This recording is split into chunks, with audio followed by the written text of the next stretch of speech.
un maître de la mémoire. En un regard et quelques mots bien choisis, je peux réécrire l'histoire du moindre mortel. L'étape suivante, c'est celle des disciplines. Qu'est-ce que c'est les disciplines ?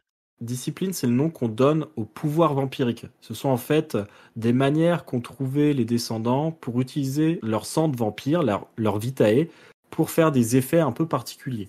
Et ces disciplines, elles sont propres à chaque clan, c'est-à-dire que chaque clan a 3 disciplines qu'ils peuvent développer de manière naturelle, et donc à peu de frais. Et par contre, les vampires peuvent quand même développer les autres disciplines s'ils boivent le sang d'un vampire qui possède celle-ci. Et ça peut faire des échanges intéressants. On a donc tout un tas de disciplines.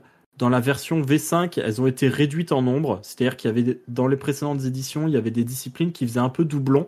Et là, ce qu'ils ont préféré faire, c'est que ça fait une seule discipline, mais avec plusieurs branches, comme un arbre de compétences, où tu peux partir plutôt dans une voie ou plutôt dans une autre. On a donc animalisme, qui représente le contrôle des bêtes, les animaux, mais aussi de la bête, c'est-à-dire le monstre qui se cache en chaque vampire. On a l'ospex, c'est les sens surnaturels, que ce soit les sens physiques ou les sens spirituels. La sorcellerie du sang, qui représente toutes les techniques ésotériques développées notamment par les Trémérés et les Banu Hakim pour utiliser le sang d'une manière ingénieuse. On a la célérité, qui est la vitesse surnaturelle, et l'agilité surnaturelle. La domination, qui sert à asservir les autres et à jouer avec leur mémoire. Force d'âme, qui est une résistance physique et mentale. Occultation, qui permet de se rendre invisible, de rendre des choses invisibles, ou de modifier en tout cas la perception des gens sur des choses. Néant, qui possède une branche de nécromancie et une branche liée à la maîtrise des ombres. Puissance, qui est la force physique. Présence, qui est le charisme surnaturel. Et finalement protéisme, qui est le pouvoir de changer de forme. Là, ton personnage, il a déjà 1 point dans une discipline. Il avait pris Néant, je crois. Ouais. Eux, ils disent que chaque clan en a 3 disciplines spécialisées, on va dire. Tout à fait. Pour vous aider à choisir. Pour les Ekata, je te le vois, c'est Auspex, Tout à fait. c'est Force d'âme et c'est Néant. Voilà, tout à fait. Et moi, pour les ventrous, ça va être force d'âme, domination et présence. Ok. Là, maintenant, tu vas mettre 2 points dans une discipline, parmi ces 3, et 1 point dans une autre. Ça peut être celle où tu as déjà 1 point, si c'est le cas. Par exemple, moi, j'ai déjà 1 en domination, et je vais choisir de mettre les 2 dedans pour avoir un niveau de 3 en domination dès le début. Ça me rend assez fort dans ce côté-là. Et comme autre discipline, je vais prendre présence à 1, parce que présence à 1, c'est très très fort. Ben, moi, je pense que je voulais faire un peu comme toi. Je vais mettre le 2 à Néant, donc ça me fait passer Néant à 3. Très bien. Et je vais mettre le 1 en Auspex. Très bien. Une fois qu'on a nos niveaux de discipline de départ, on va pouvoir choisir des pouvoirs. Pour chaque point qu'on a dans une discipline, on va choisir un pouvoir. À chaque fois, il va être d'un niveau égal ou inférieur au niveau du point. Par exemple, domination, j'ai 3. Je vais pouvoir prendre un pouvoir de niveau 1, un pouvoir de niveau 1 ou 2, et un pouvoir de niveau 1, 2 ou 3. Présence, j'ai 1, donc je peux prendre seulement un pouvoir de niveau 1. Pour le coup, en présence, ça va être simple. Un de mes pouvoirs préférés, je vais prendre Révérence, qui est un pouvoir qui me permet d'ajouter mon niveau de présence à mes jets sociaux qui sont liés au charisme. C'est très fort, c'est un magnétisme surnaturel. Pour la domination, je dois prendre un pouvoir de niveau 1, je vais prendre Brouillage mémoriel, qui me permet d'effacer la mémoire des gens sur une courte période. En 2, je vais prendre Hypnose, qui me permet de donner un ordre complexe à une personne, un ordre physique, et elle va le faire. Et en 3, je vais prendre Altération mémorielle, qui me permet de jouer avec la mémoire des gens et modifier carrément des souvenirs entiers, des pans entiers de leur mémoire, selon mon niveau de réussite. Okay. Alors toi, pour Oblivion, t'as pas tous les pouvoirs, comme c'était pas encore sorti le Player's Guide, mais je peux te conseiller les pouvoirs à prendre pour un Ekata. Vas-y. Alors, en premier pouvoir pour un Ekata, en néant, je prendrais The Binding Fetter, c'est-à-dire l'attache des fantômes, en fait. C'est un pouvoir qui te permet de trouver des objets qui sont très forts qui sont très liés à un fantôme spécial ou un spectre. Et c'est des objets qui permettent d'asseoir ton autorité sur eux, parce que leur destruction ferait que les fantômes perdraient de leur essence, donc ils sont très attachés à ça. Ok. En second pouvoir, je prendrais la vue du néant, qui te permet de voir dans le noir, mais également de voir les fantômes, qui peut être pratique. Et en troisième pouvoir, je prendrais où le voile s'amincit, qui est un pouvoir qui permet de savoir en fait où le voile qui sépare le monde des vivants et le monde des morts est plus ou moins fort, sachant que si tu repères des lieux où il est très faible, ça te permet notamment de faire tes rituels de nécromancie beaucoup plus facilement. Ok. Et t'as dit, ça s'appelle comment? Où est le voile, c'est ça? C'est où le voile s'amincit. Et comme Oblivion, comme Néant, c'est une discipline comme Sorcellerie du sang qui possède des rituels, ça possède des cérémonies. Tu as le choix d'une cérémonie à la création et pour le coup, tu aurais la cérémonie d'invocation d'esprit qui te permettrait, avec une fois que tu as trouvé l'attache d'un fantôme, de l'utiliser pour faire venir le fantôme à toi. Ok. Pouvoir avoir une petite discussion. Sympathique. J'aime bien avoir des discussions. Ouais. Et attends de voir la cérémonie qu'on pourra prendre avec tes points d'expérience. Ouh. Ensuite, tu as un point en Oxpex, du coup tu vas choisir entre les deux pouvoirs de niveau 1 qui sont disponibles, soit les sens accrus qui permettent d'ajouter l'Oxpex au jet de perception, soit sentir l'invisible qui va te permettre de sentir les activités surnaturelles, notamment les effets des pouvoirs de vampire. Je dirais plus sentir l'invisible. Pour sentir les actions vampiriques, pour sentir les activités surnaturelles. Très bien. Elena, tu me manques. Mais ceci est tellement plus important. Donc là, on a les pouvoirs principaux de nos personnages. Il faut passer à ce qu'on appelle les attaches. Les attaches, c'est des personnages qui vont être très importants pour ton personnage. Ce sont ses proches, ce sont les personnes qui leur servent de modèle. En tout cas, ce sont des personnes qui rattachent ton personnage à son humanité. En fait, ils servent un petit peu de modèle à ton personnage pour se rappeler qu'est-ce que c'est qu'être humain. Et donc, s'il leur arrive du mal ou s'ils meurent, ça aura des lourdes conséquences sur l'humanité de ton personnage. C'est des gens que tu vas devoir protéger et qu'il va falloir tenir un peu à l'écart de ta vie de vampire parce que ça pourrait leur causer des problèmes. Mais en même temps, tu peux pas t'empêcher de garder un contact avec eux parce que c'est ça qui fait que tu restes humain. Donc on te conseille de choisir entre 1 à 3 attaches. Personnellement, je trouve que 3 c'est beaucoup, 1 ou 2 c'est bien. Et là, on te donne quelques exemples. Bon, il y a l'exemple classique, conjoint, amant, membre de la famille encore en vie. Un ami ou ennemi d'une vie antérieure. Ok. Un humain apparenté à l'une de vos victimes, ça peut être sympa aussi, ça. Quelqu'un qui vous rappelle le mortel que vous étiez, aussi sympa. Hard mode, un chasseur qui est sur vos traces. Ouais, ça peut être ça aussi. Ouais. J'aime bien qu'ils ont marqué le hard mode devant. Oui. Pour ma part, ça va être son mentor, son professeur d'université, pour qui il a gardé une très haute estime depuis ses années à la fac, et qui est une des rares personnes qu'il considère comme étant plus brillant que lui. Et donc, pour lui, c'est un exemple. Moi, je partais bien, j'avais une idée, c'était son ex-femme. Ça peut être tout à fait ça, ouais. Est-ce que tu peux en mettre une seconde ou est-ce que une, ça te suffit? Et en vrai, quelqu'un qui vous rappelle le mortel que vous étiez. Un jeune étudiant, encore plein de passion. Ouais, très bien. Maintenant que tu as choisi tes attaches, faut que tu leur attribues à chacune une conviction. C'est une sorte de valeur personnelle qui est liée à ce personnage.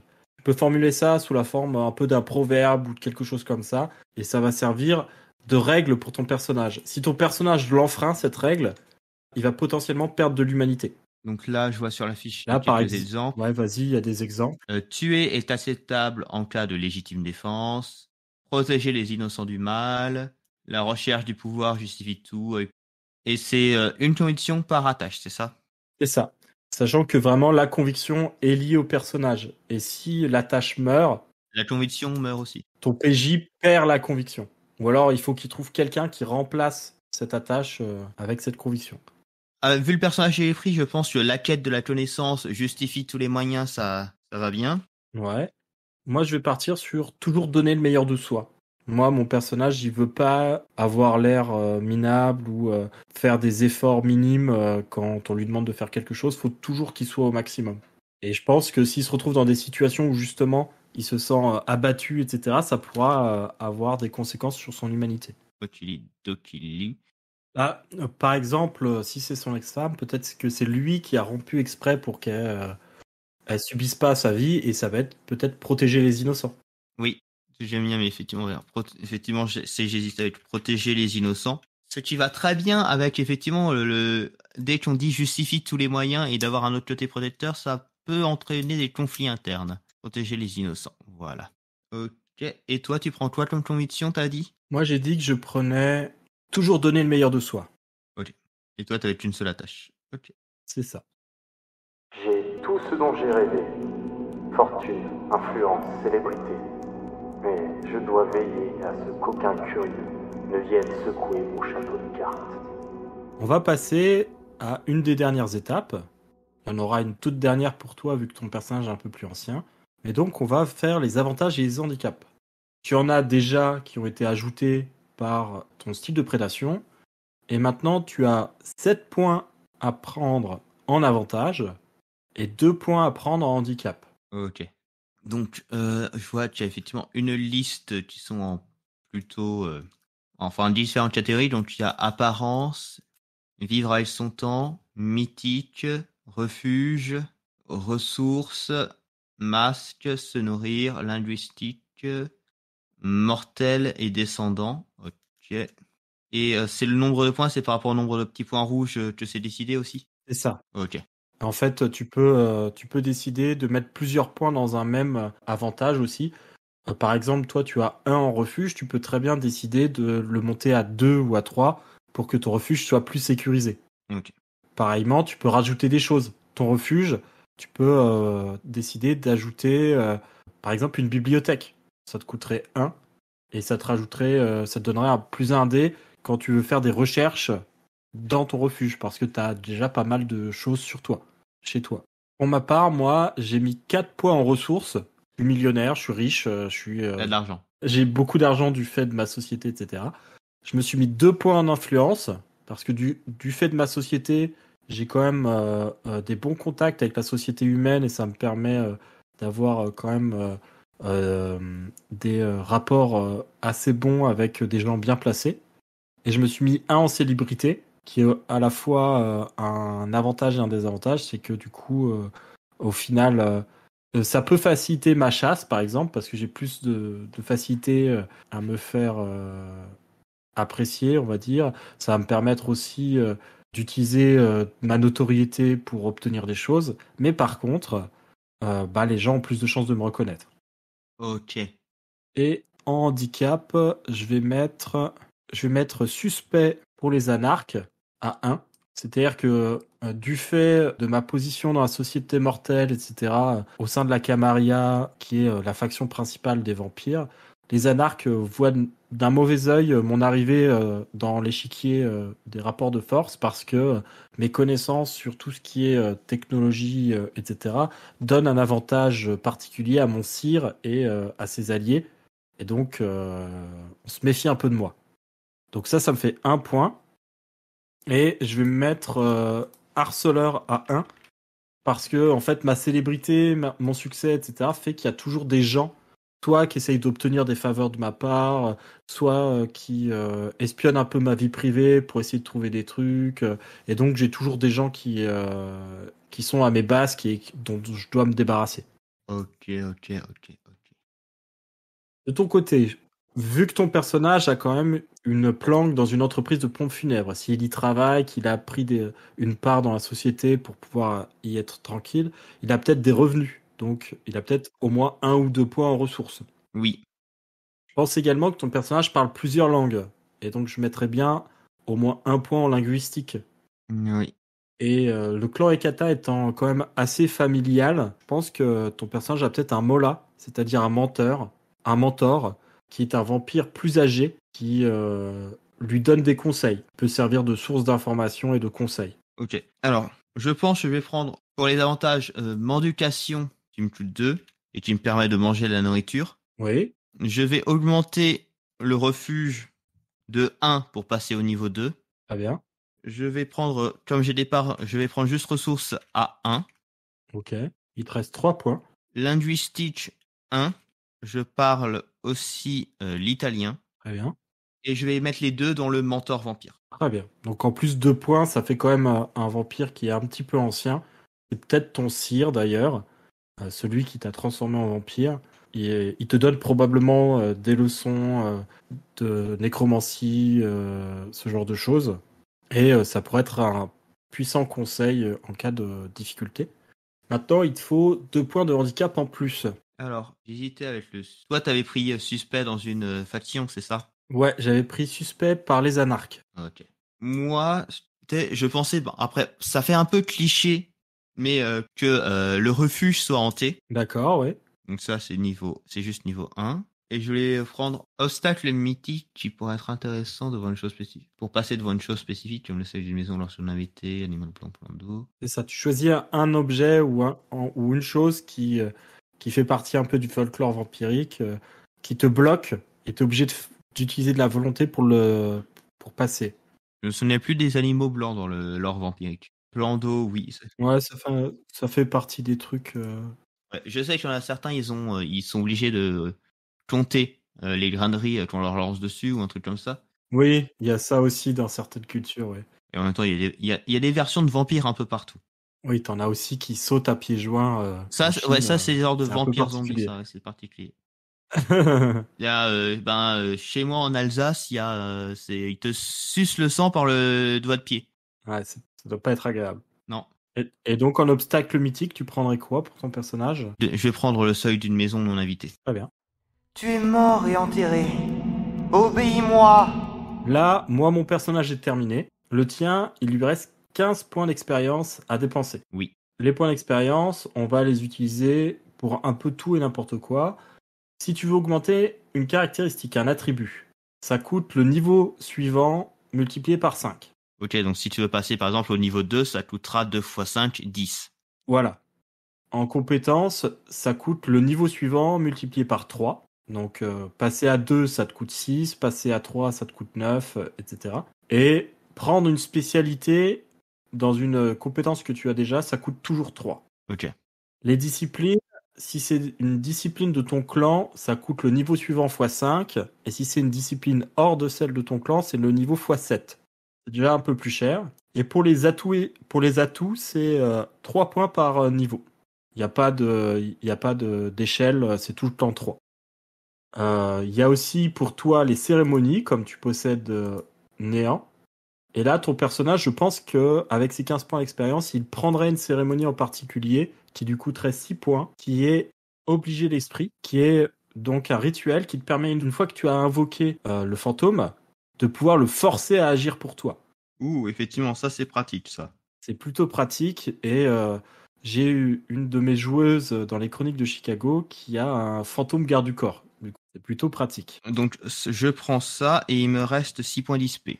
Ça te coûte 6, il te reste 9 points 9, d'XP. ok. Ça pourrait être l'occasion de prendre, par exemple, le premier niveau de force d'âme, qui te coûterait 5, pour avoir une discipline de plus. Et il y a quoi? Ouais, et donc force d'âme, ouais, ça pourrait être utile. Ce que tu fais, il me reste. Et il te resterait 4 points. Donc 4 points, c'est prendre par exemple une compétence ou un point d'avantage, et après il te restera 1 point d'expérience. Ça pourrait être, par exemple, dans tes avantages linguistiques, au lieu d'en avoir qu'une seule de langue, t'en auras peut-être 2. T'as l'italien, mais t'as aussi le latin, par exemple. Ouais, c'est vrai que le latin, c'est aussi une des langues parlées. Et voilà, ton vampire est terminé. Ouais. Et comme tu vois, le personnage qu'on a créé ici, c'est pas forcément un combattant, mais il a plein d'options de jeu intéressantes. Et un maître de jeu, à partir de ton personnage, il partirait sûrement dans des histoires où t'enquêterais sur des fantômes, sur des problèmes qui se passent derrière le voile ou des choses comme ça, parce que t'as quand même pas mal de choses qui vont dans ce sens-là. Et t'aurais probablement des intrigues plus liées sur l'investigation et le surnaturel, alors que moi, mon personnage, il serait plutôt dans des scénarios plus lutte politique et peut-être affrontement indirect par l'utilisation de la technologie. Mais on pourrait très bien avoir nos deux personnages dans une même coterie. Et ça ferait que nos personnages seraient confrontés à différents challenges pour lesquels l'un ou l'autre serait plus ou moins fort. Et on aurait besoin de s'entraider pour parvenir à nos fins. Vampire, c'est un jeu où il faut être vraiment très proactif. C'est-à-dire que il faut vraiment fixer des objectifs à ton personnage parce que ça va beaucoup aider ton maître de jeu à savoir qu'est-ce qu'il va pouvoir mettre sur ton chemin, quels sont les ennuis qu'il va pouvoir créer autour de toi, quelles sont les carottes qu'il va pouvoir tendre pour attirer ton personnage dans telle ou telle direction. Est-ce que tu as un conseil à donner sur la création de personnages de manière générale, pas que pour Vampire, mais sur la création de personnages pour un jeu de rôle? Pour la création de personnages en général, alors je crois que donc Olshad avait dit qu'il fallait nourrir le MJ, Ouais. c'est ça? Moi je dirais faites-vous plaisir, jouez des personnages qui vous inspirent, qui vous motivent. C'est beaucoup plus facile dans des jeux comme ça où vraiment la personnalisation du personnage est assez importante, mais dans tous les jeux, jouez ce qui vous inspire, ce qui vous motive. Ne vous forcez pas sur des archétypes et des choses qui ne vous plaisent pas plus que ça. Vraiment, ce sera d'autant plus intéressant pour vous. Voilà, c'est... En one shot, vous pouvez tenter, parce que vous savez que le personnage va disparaître, mais en campagne, c'est mieux d'avoir un personnage avec qui tu te sens bien. Tout à fait. Merci d'être venu Alceste. Bah, c'était avec plaisir. Mais oui, c'est toujours un plaisir de créer des personnages, de parler jeux de rôle. Où est-ce qu'on peut te trouver?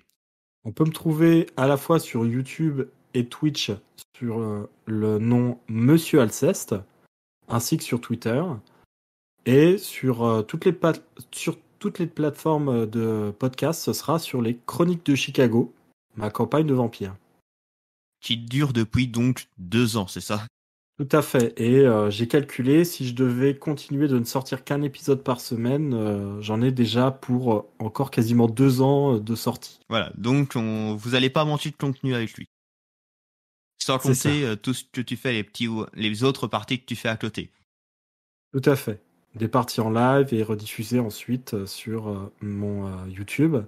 Et peut-être bientôt, tu vas dire que je te copie, mais une création de personnage. Ah là là là. Je vais demander du copyright, je vais demander des droits d'auteur. Merci Alceste, monsieur Alceste, d'être venu, encore une fois, mais ce serait dommage de partir si tôt, là. J'ai un petit tableau, là, pour toi, qui pourrait être bien frais pour toi, là, une petite allée où tu pourras rester quelque temps. Qu'est-ce que t'en penses? Ouais, mais tu sais, moi j'ai beaucoup de choses à faire, j'ai pas mal de montage qui m'attend, ça va être compliqué de rester, tu comprends. C'est pas contre toi, hein, mais je crois que je vais y aller. Hein. Pas si vite. Un nouveau portrait pour la galerie.